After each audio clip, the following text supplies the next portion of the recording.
Je partage. Serena purchasing an apartment here in Paris, really loves the city, loves the fashion, the whole feel of the place. I'm not sure the crowds have a real feel for her. I don't know that Serena will ever be a crowd favorite here in Paris. And for some reason, they've just never embraced her, almost always cheering for the opponent. It can't be that easy for her. No.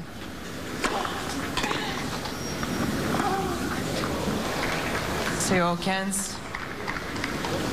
Serena had to retire from their one previous career meeting in singles back in the '88 Wimbledon. Of course, they've been on opposite sides of the nets in doubles many times. On the big stages. An ace from Serena.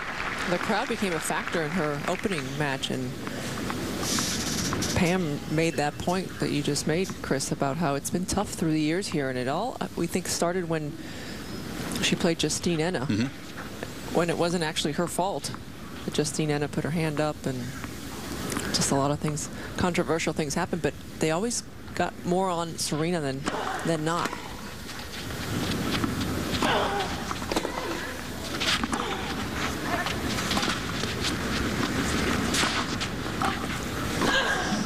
I had lunch today with Martina Navratilova, and I talked to Martina a little bit about when she played here, and the crowds used to get on her a bit, even though she was of European descent.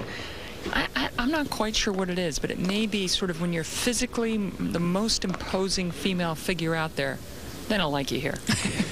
Is that it? I don't know. I'd like to think it's not some other things that some people have been floating around.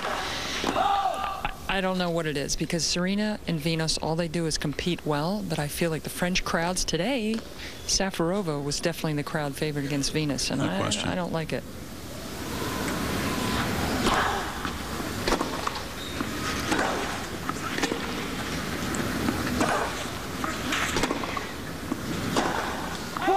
When a player is dominant, it's natural for the crowd to cheer for the underdog and cheer for a good match, but it clearly goes deeper than that. They never cheered against Justine Henin when she was dominating at the French Open. That's right. Certainly consistently support Nadal and Federer on the men's side.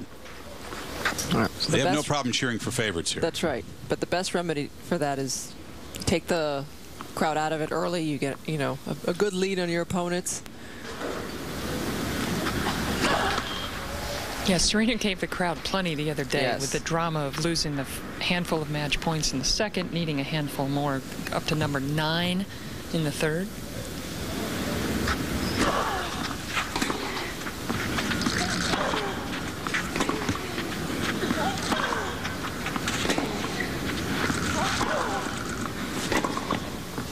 This is the pass. Have you guys ever seen Serena more emotionally distraught than she was at the end of that second set, failing to close out Zakopolova? She almost appeared to be in tears. Almost.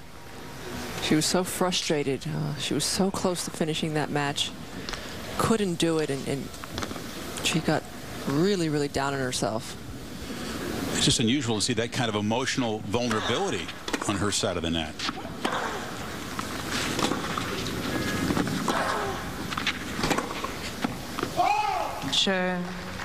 Williams holds. No breaks. Opening set on Chatrier. When we come back, we'll show you highlights of Venus Williams' adventure earlier today.